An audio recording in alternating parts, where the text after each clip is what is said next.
I, 28 female, have never had a good relationship with my mother. She and my dad married young and had 4 kids, me, 2 sisters, 27 female, 24 female, and my brother, 20. My parents' marriage was highly toxic, and they divorced when I was 17 because my mother had an affair with her now second husband. Mother and hubby number 2 have 1 child together, female 10. Ever since we were kids, my siblings and I have been subjected to my mother's mantra of, "I gave you life, so you should be ducking grateful." From the time we were young, my mother would use the above phrase to gain anything from our sweets, our birthday money, to taking a percentage of payslips when we joined 6th form, ages 16 through 18 education in the UK. My siblings and I have been fortunate enough that our paternal grandparents are well off, and they paid for our university fees, minus my brother who chose not to attend university. However, our grandparents are in declining health, and have decided to give us grandchildren our inheritance early so they can watch us enjoy it, and not have the stress put on our dad to sort out our portion when their time comes. My brother decided to buy a car with his, and save the rest to travel. My 2 sisters are spending it on their growing families. I decided to use my portion for a mortgage deposit, and am weeks away from buying my first home. My mother is enraged at our choices. When she found out that her ex-in-laws had given us all money, she yelled at how it was unfair that our younger half-sister missed out, and how we have a rule that she gets a percentage of our inheritance, because I gave them life and they need to learn to be ducking grateful. And then extended it, saying how we never appreciated her sacrifices for us, how we butchered her body, drained her mental state, and caused her divorce because our dad was too focused on us rather than paying attention to her, which caused her to cheat. I snapped at my mother and told her to shut the duck up. I told her that we didn't ask for her to bring us into this world because she chose to have kids, and if I had the chance to change who my biological mother was, I would, because she's always been a crappy one. Now, she's telling the family that I don't appreciate her struggles with parenting, and I've upset her so badly that she's unable to focus on areas of her life that need her. For example, my half-sister, her job as a nurse, etc. My siblings sided with me, but our half-sister has sent me texts saying I need to say sorry for being mean. My stepdad, not the word I want to use, has called me an a-hole for speaking to my mother harshly. Am I the a-hole? Not the a-hole. Your mom is toxic, and she'll likely royally duck up her youngest daughter by making her believe she's a victim of your grandparents' generosity. Your mom's affair partner needs to sit down and shut up. Your half-sister is not related to your grandparents. She deserves nothing. Your mother is way off base here. Your mom cheated on their son. Your paternal grandparents are probably not her biggest fans. Your mom can go pound sand. Not the a-hole. Not the a-hole. You're absolutely correct. She gave life to you. That's correct. But that doesn't mean that you are her slaves. She failed you as a parent, didn't provide for you, didn't show you any love or support. She's a vampire. Get some garlic and keep her away from your life. My father passed away a few weeks ago after a very short and unexpected illness. As he was given a time frame of how long he had left, he went straight into end-of-life care once diagnosed. He managed to get a will in place, and his estate is very straightforward as he didn't owe any money. Since his girlfriend found out that she is a beneficiary of the will, she has begun to act really strange. She's trying to organize his affairs, which I have already done as I am executor, and it's causing confusion.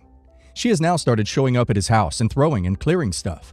This makes me feel uncomfortable, and also my siblings.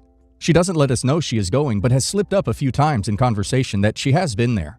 The last time we were all there, I organized it. I made it clear that until we are all available to meet at my dad's to sort through his belongings, nothing leaves the house. Sentimental stuff is personal to each person, so would rather my siblings take stuff that reminds them of their relationship with dad, as it's different to all of us individually. I went there today. She only informed me this morning that she went yesterday and cleared a few bits and pieces out. Irritating, as I'd asked her not to, but let it slide.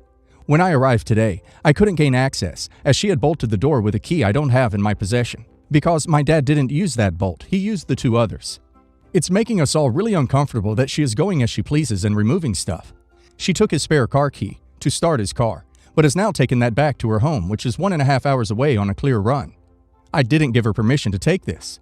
I understand she was his girlfriend, but she was never given a key to his house whilst my dad was alive, so I don't appreciate her just using it now. She was the last person to pick my dad up from the hospital, so this is how she has a key, as he had them on him. The spare car key I'm assuming she found in the house. I've included her in funeral arrangements and wouldn't leave her out of clearing the house, but she's getting to a point where she is doing that to us. Would I be the a-hole if I changed the locks and explained to her my reasons why? I'm happy for her to meet me there should she need anything. She has no personal belongings there, so I'm struggling to understand why she needs to be there. I also don't want to feel pressured into getting stuff sorted. We only had the funeral this week gone. Edit. Sorry for any confusion. She is a beneficiary, not the beneficiary. There are 6 total. Removing anything from an estate without permission from the executor, even if she is listed in the will, is theft. You need an estate lawyer, and she needs to be sent a cease and desist as well as ordered to return the stolen items immediately. Change the locks, and tell her you'll be taking legal action against her as the executor if she enters the premises again without permission and doesn't return every single item she has taken. Change the locks, and notify the police that she is trespassing. You are the executor and have legal rights over his estate, and she is stealing. She has no rights to anything until the estate is settled. Talk to the lawyer he used for his will and find out what your rights and responsibilities are as executor, and clarify to her that she will be charged with trespassing and breaking and entering, as it's not her house and the things inside do not belong to her. Do it ASAP, as you have no real idea what she's taken or thrown out. Protect yourself and your siblings, as it seems she is going to take everything she possibly can. My brother died 6 years ago. He left behind a wife and 2 daughters. My brother and his wife never had the best marriage, and she was never close to my family. We adored the girls, though, and spent a lot of time with them and my brother while he was alive. After my brother died, we ended up in court to see my nieces because their mom was shacked up with someone days after the funeral, and she decided if we wanted to see them, we needed to take his kid too. I was granted access to the girls and have never passed on this time. She ended up married to another guy within 11 months of my brother's death, with 2 of his own kids, and she has 2 kids with him. Her family and his family are not involved in their shared kids' lives. Because of this, the kids have latched onto my family. We do not want to be in their lives, though. So we focus on the girls and try to be kind to the other kids, but do not lead them on. Their mom keeps letting them come and acting like we're equally responsible for her other kids. Once, she even used the line that since she didn't divorce my brother, they're his stepkids, and so part of our family. The girls have talked about how weird life is because they're discouraged from talking about their dad at home. They're told they should see their mom's husband as their dad. They're even told they should advocate for their siblings to be included. But neither of them likes that their mom remarried in the way that she did, and neither like her husband. They have expressed jealousy of his other kids who have no contact with him and don't have to be a part of that household. So the older of their half-siblings is turning 5 soon, and when we went to pick up the girls, he came out and asked why I wouldn't be at his birthday party, and I told him he should ask his mom to explain. She came out and he asked her, which is when she told him I needed to be invited. So he turns around and asks me to come. I told him I couldn't make it. He asked why. So I said his mom would need to tell him. I didn't want to drag it out with the kids, so I left with the girls quickly. One was held back by her stepdad, but was coming out as all this happened at my car. I got several messages after saying I was the a-hole for making her answer for my cruelness. I think it would have been worse for me to say anything, but I want others to judge. Am I the a-hole? Not the a-hole. Your late brother's wife clearly needs to learn that she cannot force her blended family on everyone involved with any part of that family. You've been very clear on this. It's not your fault she thinks she can make you do things her way by cruelly setting her own child up as a pawn. Yeah, kinda. All the kids are innocent. Go to his party as he obviously wants to be a part of your life. Consider it bonus nieces and nephews. They are way too young to understand the dynamics at this point and could be really hurt by you slighting them. Why is it his mother's job to explain why you won't go to his birthday party? He point-blank asked you to your face. You should have just said, "Oh, thanks for inviting me, but I'm already busy that day." If he asks you again why you can't come, tell him you've already agreed to be somewhere else that day.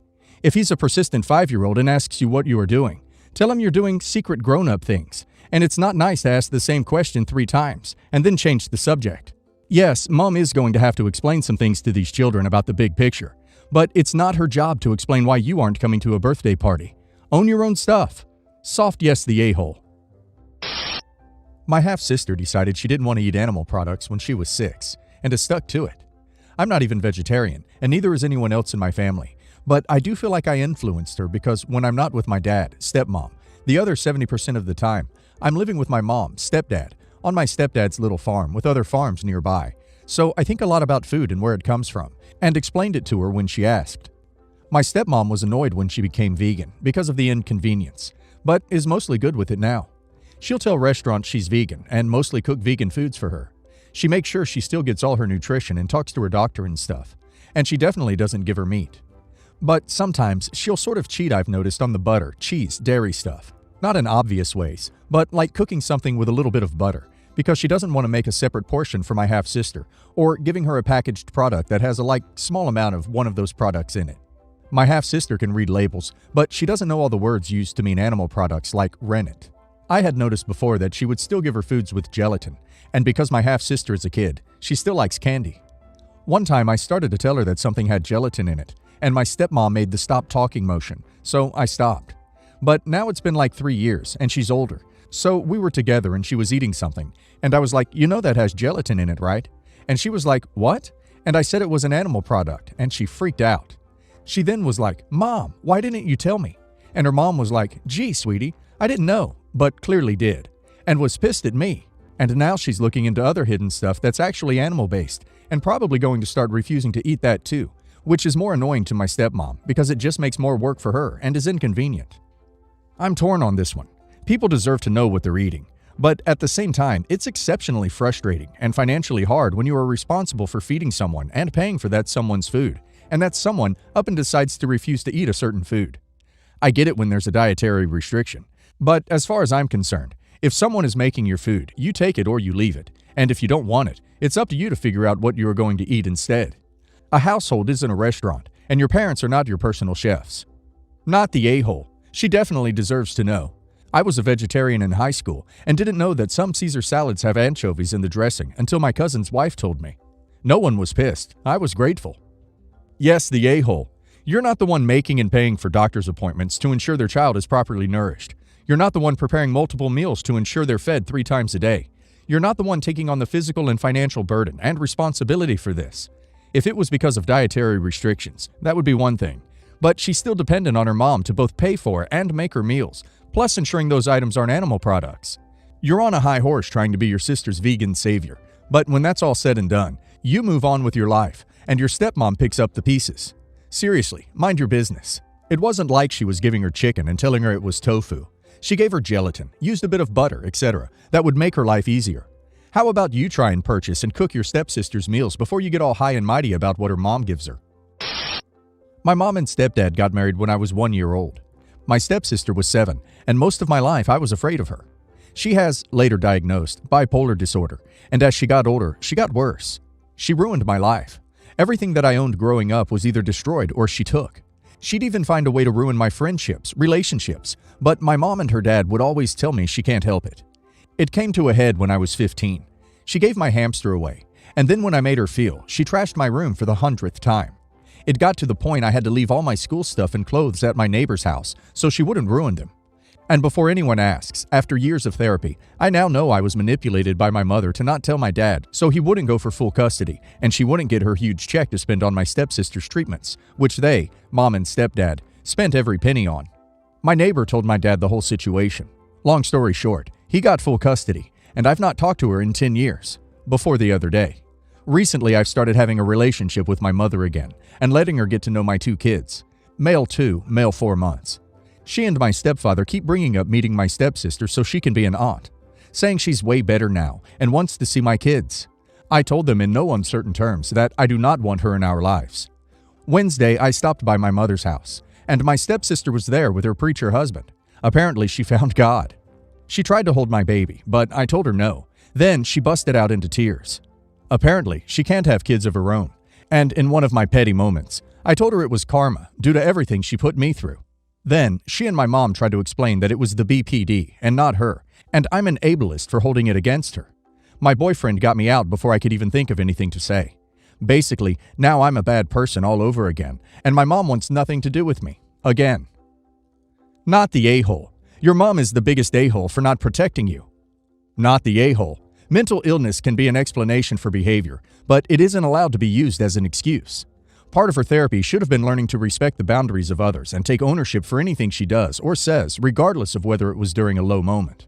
Clearly, she needs to continue working on herself. Stay away from her, and keep her away from your children. Not the a-hole. It's probably better for you to continue to keep them out of your kids' lives.